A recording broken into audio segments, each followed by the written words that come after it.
નમસ્કાર વિદ્યાર્થી મિત્રો, હવે આપણે પ્રકરણ નંબર 4 ની અંદર આ લેક્ચર નંબર 8 છે અને એમાં આગળ આપણે પ્રથમ ક્રમની પ્રક્રિયા માટેના વેગ અચળાંકનું સૂત્ર તેમજ એના અર્ધાયુષ્યનું સૂત્ર જોઈ ગયા, શૂન્ય ક્રમની પ્રક્રિયા અને એના માટેના અર્ધાયુષ્યનું સૂત્ર જોઈ ગયા. ત્યાર પછી ગઈકાલે આપણે એના એક્ઝામ્પલ પણ જોયા. એટલે કે પ્રક્રિયાના વેગ ઉપર અસર કરતા મુખ્ય 4 પરિબળો હતા.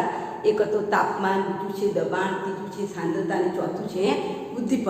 એમાં પ્રક્રિયાના વેગ ઉપર સાંદ્રતાની જે અસર છે એમાં શૂન્ય ક્રમ અને પ્રથમ ક્રમની પ્રક્રિયાના અર્ધાયુષ્યનું સૂત્ર આપણે જોઈ ગયા. ત્યાર પછી દબાણની અસરવાળું સૂત્ર હતું, યાદ કરો, ગઈકાલે મેં આ દાખલો તમને શીખવાડી કે બરાબર 2.303 ભાગ્યા ટી લોગ. જ્યારે બધા પદાર્થો વાયુ સ્વરૂપમાં હોય ત્યારે તમારે આ સૂત્રનો ઉપયોગ કરો, પીઆઈ અપોન પી.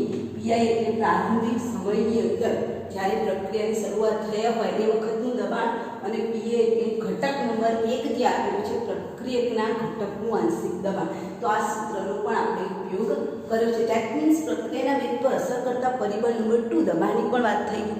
હવે પ્રક્રિયાના વેગ પર અસર કરતા પરિબળ નંબર 3 તાપમાનની અસર જોઈશું. એની પહેલા અહીંયા એક મેં ટાઇટલ માર્યું છે આભાસી પ્રથમ ક્રમની પ્રક્રિયા. એટલે જે એક્ઝામ્પલ પૂરા થાય છે ને એ એક્ઝામ્પલ પછી તમને નાના પૂરો આપે છે આભાસી પ્રથમ પેસિવ ફર્સ્ટ ઓર્ડર. આભાસી પ્રથમ ક્રમની પ્રક્રિયા એટલે એવો આભાસ થાય છે પ્રથમ ક્રમની છે. વાસ્તવમાં કેટલા ક્રમની હોવી જોઈએ? દ્વિતીય ક્રમની. જુદા જુદા પ્રક્રિયકોના સંદર્ભમાં કેટલીક પ્રક્રિયાઓ એવી છે જે જુદા જુદા પ્રક્રિયકના સંદર્ભમાં આપણને પ્રથમ ક્રમની હોય એવું લાગે.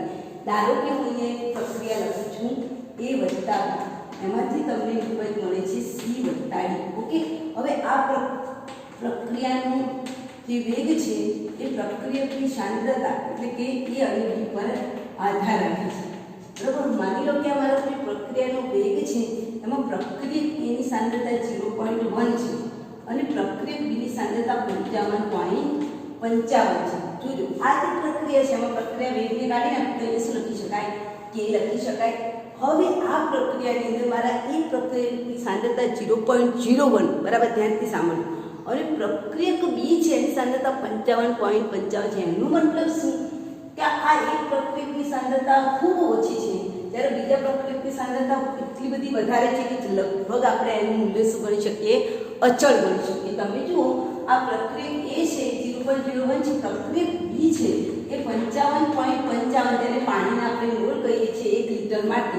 1 લિટર એટલે 1000 લિટર ભાગ્યા 18 કરો એટલે જવાબમાં શું મળશે? 55.55. ધેટ મીન્સ પાણીના મોલ આપણને બતાવેલા છે. તો આ જે 55.55 છે એમાંથી માની લો કે 0.01 જેટલી સાંદ્રતા આપણે કાઢી નાખીએ તો એ લગભગ 55.54 એ લગભગ કોના બરાબર છે? 55.55. એનો મતલબ શું થાય કે પ્રક્રિયક બીની જે સાંદ્રતા છે એની સાપેક્ષમાં એની સાંદ્રતા ઘણી બધી ઓછી છે કે જેને આપણે શું કરી શકીએ? અવગણી શકીએ. આમાં વાસ્તવમાં બે પદાર્થો ભાગ લે છે પ્રક્રિયાની અંદર, પ્રક્રિયક A અને પ્રક્રિયક B બંને ભાગ લે છે. એટલે પ્રક્રિયાનો ક્રમ દ્વિતીય ક્રમનો છે વાસ્તવમાં, પણ ખરેખર જે બીજો પ્રક્રિયક છે એટલો બધો વધારે છે કે એને આપણે અચળ લઈ શકીએ. તો આ સમીકરણમાં પ્રક્રિયા વેગ બરાબર આ અને આ એને આપણે અચળ ગણીએ તો કે K0 A લખીશું, કારણ કે એની સાંદ્રતા બહુ ઓછી છે એટલે K0 બરાબર શું આવશે? K × B આવશે. રાઈટ, આ K0 એટલે શું કે જે B પ્રક્રિયક છે એની સાંદ્રતા એટલી બધી વધારે છે કે આપણે એને શું ગણીએ છીએ? અચળ ગણીએ છીએ. આમ બે પ્રક્રિયકમાંથી એક પ્રક્રિયકની સાંદ્રતા વધુ હોય અને તમે જો એને અચળ ગણો તો એ પ્રક્રિયા આપણને વાસ્તવમાં દ્વિતીય ક્રમની છે પણ લાગે કેવી? પ્રથમ ક્રમની હોય એવો આભાસ થાય, જેને આપણે આભાસી પ્રથમ ક્રમની પ્રક્રિયા કહીએ છીએ. દાખલા તરીકે મિથાઇલ એસિટેટ.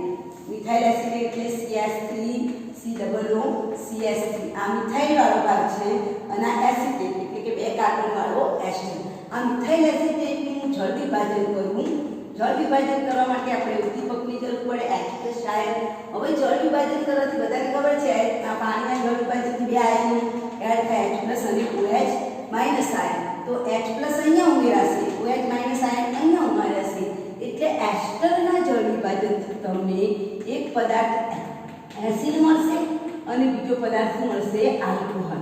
એટલે અહીંયા એક મિથેનોલ તમને મળે છે અને અહીંયા તમને મળશે ઇથેનોઇક એસિડ. તમે જુઓ, આ પદાર્થની અંદર પણ બે પ્રક્રિયકો ભાગ ભજવે છે.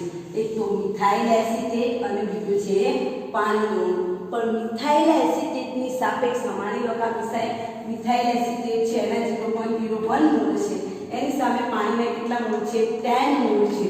શરૂઆતના બાજુના મોલ ના હોય એટલે 0. થોડાક સમય પછી તમે જુઓ તો આ 10 માંથી તમે વાત કરો તો આ 99.9 મોલ રહે, સોરી 9.99 મોલ રહે. એનો મતલબ કે પાણીની સાંદ્રતા ખૂબ જ વધુ છે, જેને આપણે લગભગ શું કરી શકીએ? અચળ ગણી શકીએ. આમાં બે પ્રક્રિયકો ભાગ લે છે જે વાસ્તવમાં આ દ્વિતીય ક્રમની પ્રક્રિયા છે, પણ આપણને એક પ્રક્રિયક વધુ પડતો વધારે છે અચળ હોવાના કારણે આપણને કેવો આભાસ થાય? પ્રથમ ક્રમની પ્રક્રિયા હોય એવો આભાસ થાય. આપણે આને અચળ સમજીએ છીએ અને આપણે લેતા નથી. એવી રીતે તમે ખાંડ એટલે કે સુક્રોઝ શેરડી શર્કરા, જેનું આપણે મોલાસીસ, તેના કિચ્ચાને આપણે મોલાસીસ કહીએ છીએ, એનું પણ તમે વિક્રમણ એટલે કે જળ વિભાજન કરો. C12H22O11 એટલે ખાંડ, એનું પણ તમે જળ વિભાજન કરો તો જળ વિભાજન એસિડની હાજરીમાં થશે એટલે H+Ion. હાજરીમાં કરશો એટલે તમને શું મળશે? તો એકમાંથી ગ્લુકોઝ મળશે અને એકમાંથી ફ્રુક્ટોઝ મળશે. તમે બાયોલોજીમાં પણ આ વસ્તુ શીખી ગયા છે. એકમાંથી આપણને ગ્લુકોઝ મળે છે, એકમાંથી આપણને ફ્રુક્ટોઝ મળે છે. તો અહીંયા તમને જે પાણી દેખાય છે એની સાંદ્રતા એટલી બધી વધુ છે કે લગભગ આપણે એને અચળ ગણીએ છીએ. એટલે છે પ્રક્રિયા દ્વિતીય ક્રમની, બંને પ્રક્રિયકો ભાગ લે છે, પણ પાણીની સાંદ્રતાને આપણે અચળ ગણીએ છીએ. એટલે આપણને કેવી લાગે છે આ પ્રક્રિયા? આભાસી પ્રથમ ક્રમની પ્રક્રિયા લાગે છે. ઓકે, તો આ બે ઉદાહરણ આપણે યાદ રાખીશું. એક મિથાઇલ એસિટેટનું જળ વિભાજન અને સુક્રોઝનું વિતક્રમણ, જેના જળ વિભાજનથી આપણને શું મળે છે? ગ્લુકોઝ વત્તા ફ્રુક્ટોઝ. તો આ એક મુદ્દો આપણો પૂરો થયો કે આભાસી પ્રથમ ક્રમની પ્રક્રિયા એટલે શું? જે પ્રક્રિયા વાસ્તવમાં દ્વિતીય ક્રમની છે, પણ બે પ્રક્રિયામાંથી એક પ્રક્રિયાની સાંદ્રતા એટલી બધી વધારે છે કે જેને આપણે શું લઈ શકીએ? અચળ લઈ શકીએ. એને આપણે શું કહીશું? આભાસી પ્રથમ ક્રમની પ્રક્રિયા કહીશું. Okay, clear? હવે આપણે ગઈકાલે વાત કરી હતી તેમ પ્રક્રિયાના વેગ પર અસર કરતા પરિબળો 4 ખાસ યાદ રાખવાના. એક માર્કના MCQમાં પૂછી શકાય. તાપમાન, દબાણ, સાંદ્રતા અને ઉદ્દીપક. એમાંથી આપણે સાંદ્રતા જોઈ ગયા, દબાણ જોઈ. હવે પ્રક્રિયાના વેગ પર અસર કરતા પરિબળમાં પ્રક્રિયાના વેગ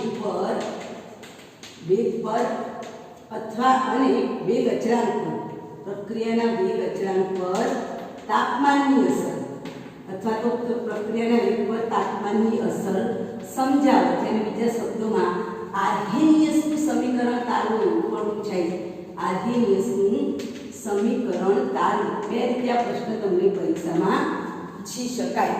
એનો મતલબ શું કે આ પ્રશ્ન આપણને બે રીતે કરી શકાય. આર્હેનિયસનું સમીકરણ તારવું અથવા તો રાસાયણિક પ્રક્રિયાના વેગ પર તાપમાનની અસર. એ જો મિત્રો તાપમાનની અસર શબ્દ લખેલો છે, એનો મતલબ કે જ્યારે તમે કોઈ રાસાયણિક પ્રક્રિયા કરાવો છો, આગળ આપણે શીખી ગયા તેમ જેમ જેમ તાપમાન વધે છે એમ એમ રાસાયણિક પ્રક્રિયા કેવી થાય?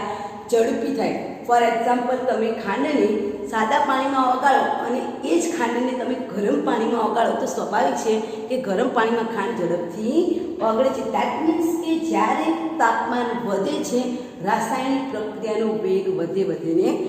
ફોર એક્ઝામ્પલ, આપણે N2O5 છે એના વિઘટનની વાત કરીએ તો N2O5 નું વિઘટન જો 50°C તાપમાને કરવામાં આવે તો એ પ્રક્રિયા લગભગ 20 જ મિનિટમાં પૂરી થઈ જાય. 20 મિનિટમાં પ્રક્રિયામાંથી શું બની જાય? નિપજ બને. અને નિપજ શું બનશે? NO2 વત્તા N2O4. ઓકે, N2O4 અને NO2 એની વિઘટનથી નિપજ બને. પણ આ જ પ્રક્રિયાનું તાપમાન ડાઉન કરી દો, 25°C તાપમાને કરો તો આ પ્રક્રિયાને થતા 5 કલાક લાગે. કેટલા કલાક? 5 કલાક. હજુ પણ તાપમાન ડાઉન કરી દો, વિઘટન 0°C તાપમાને કરાવવા પ્રક્રિયા તો એને 10 દિવસ લાગે.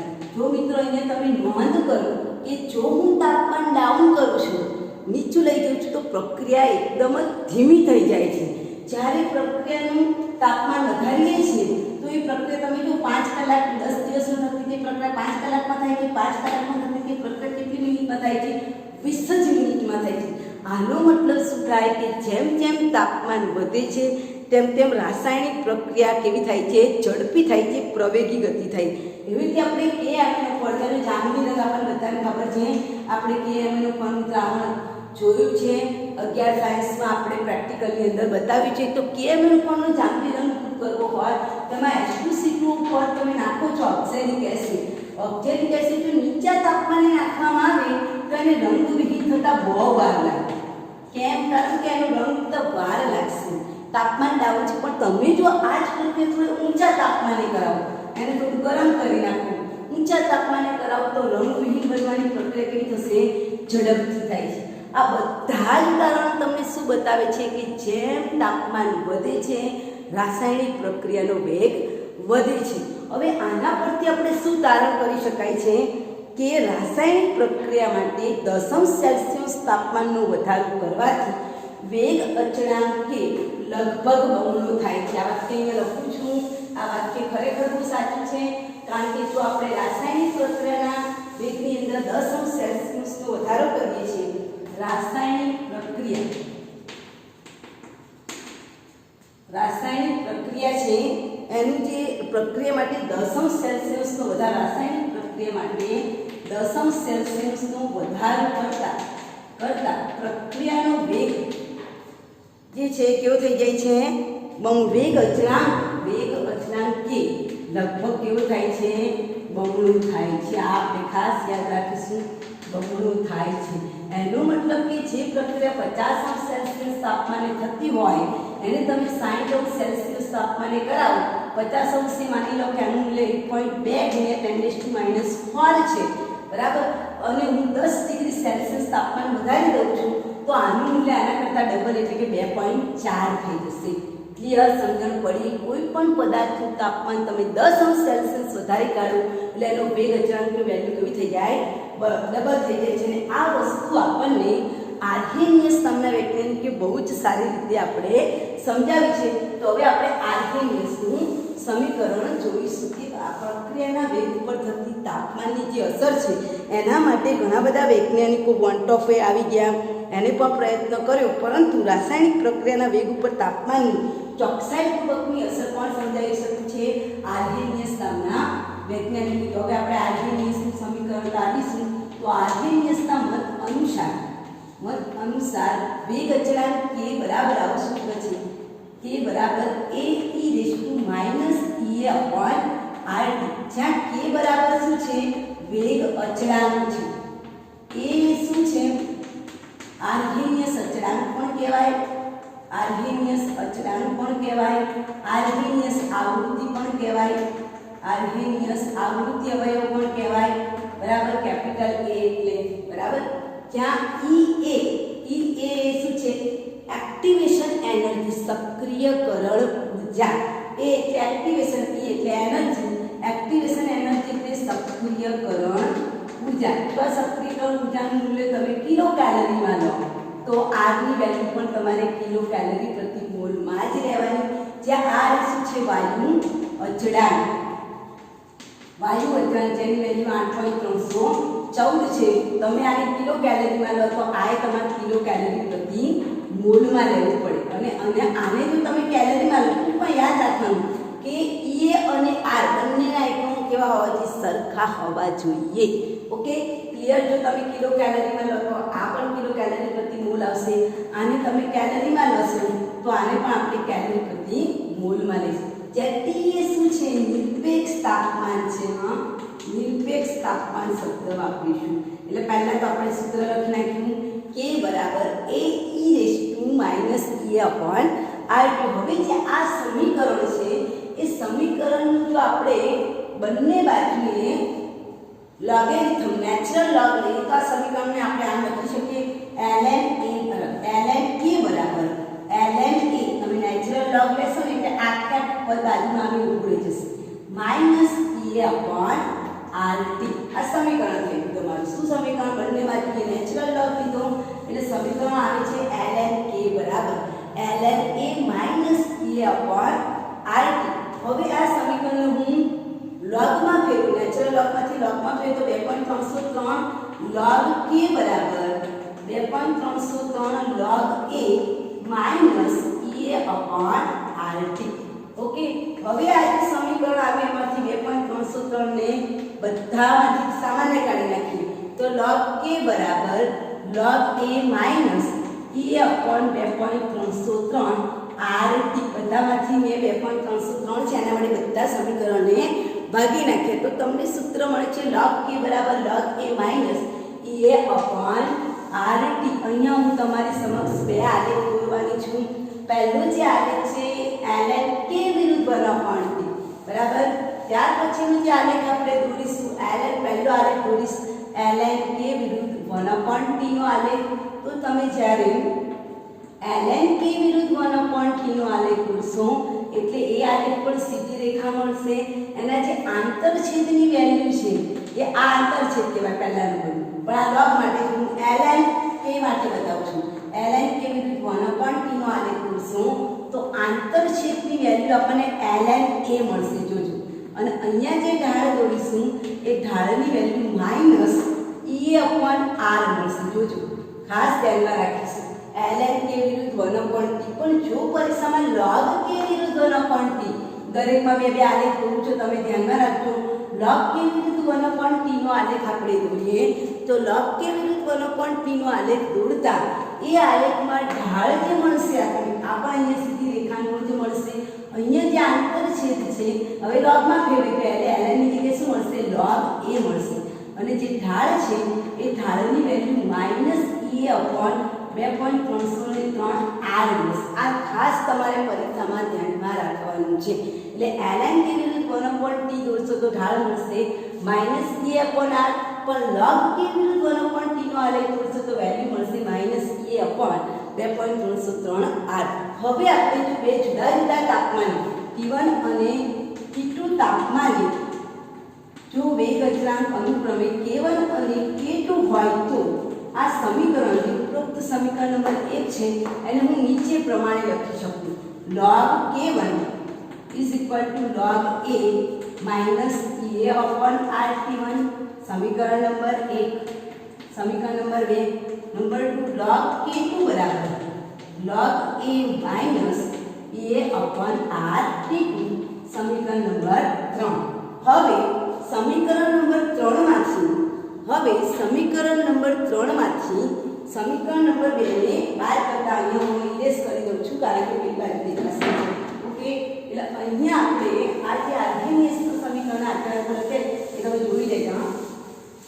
હવે અહીંયા આપણે જે પેલું સમીકરણ લખ્યું છે સમીકરણ નંબર 3 માંથી સમીકરણ નંબર 2 ને બાદ કરતા આપણને આવું મળશે log k2 minus log k1. પહેલા આપણે ડાબી બાજુ બાદ કરીશું પછી જમણી બાજુ log k2 એટલે પહેલા log a minus ea upon rt2 આવશે માઈનસ આ બ્રેકેટમાં આપ્યું છે log a minus ea upon rt1. ચાલો હવે આને આપણે ઉકેલીએ. log છે એટલે શું થાય ભાગાકાર k2 ભાગ્યા k1 બરાબર log a minus ea upon rt2 minus log a minus minus plus ea upon rt1 log a નીકળી જાય તો log k2 ભાગ્યા k1 is equal to આપણને શું મળશે પ્લસ વાળું છે અને આપણે આગળ લઈએ ert1 minus eart2. હવે આમાંથી કોમન શું છે ear કોમન છે બરાબર. તો અહીંયા આપણે અહીંયા આપણે 2.303 રહી ગયા છે એને ફરી પાછું લખી નાખીએ 2.303 rt1 અહીંયા સમીકરણમાં બધી જ જગ્યાએ 2.303 rt2 અહીંયા 2.303 rt1 હા એ આપણે રહી ગયું છે જરા નોટ કરી લઈશું. 2.303 log સ્વરૂપ છે rt2 2.303 rt1 અહીંયા પણ 2.303 rt2 minus rt1. તો અહીંયા પણ આપણું જે સમીકરણ આવશે એમાં 2.303 આવી જશે log a મળી ગયા. અહીંયા આ જે પ્લસ વાળું ચિહ્ન આપણે પહેલા લઈશું ea upon 2.303 rt1 minus ea upon 2.303 rt2. એમાંથી સામાન્ય શું છે log k2 ભાગ્યા k1 બરાબર ea upon 2.303 r કોમન છે અને કૌંસમાં આવશે 1/t1 minus 1/t2. જેનો દાખલા આપણને પરીક્ષામાં વારંવાર પૂછાય છે. એટલે આર્ગેનિયસના સમીકરણ ધારો કે તમારું આર્ગેનિયસનું સમીકરણ આવી ગયું log k2 ભાગ્યા k1 બરાબર એ upon 2.303 R 1/T1 minus 1/T2. આ સમીકરણ આધારિત આપણે દાખલા પણ પરીક્ષામાં પૂછાય છે. આમાં તમારે યાદ રાખવાનું છે કે જ્યારે આપણે ln ને વિરુદ્ધ 1/T નો આલેખ ખાસ ધ્યાનમાં રાખજો. વારંવાર MCQમાં પૂછાય તો માઇનસ e અપોન r ઢાળવશે, પણ log પૂછ્યું છે તો log કે વિરુદ્ધ 1/T નો આલેખ દોરીશું એટલે માઇનસ e અપોન 2.303 r થશે. ત્યાર પછી આપણે દેહની ઊર્જા વિશે જોઈશું.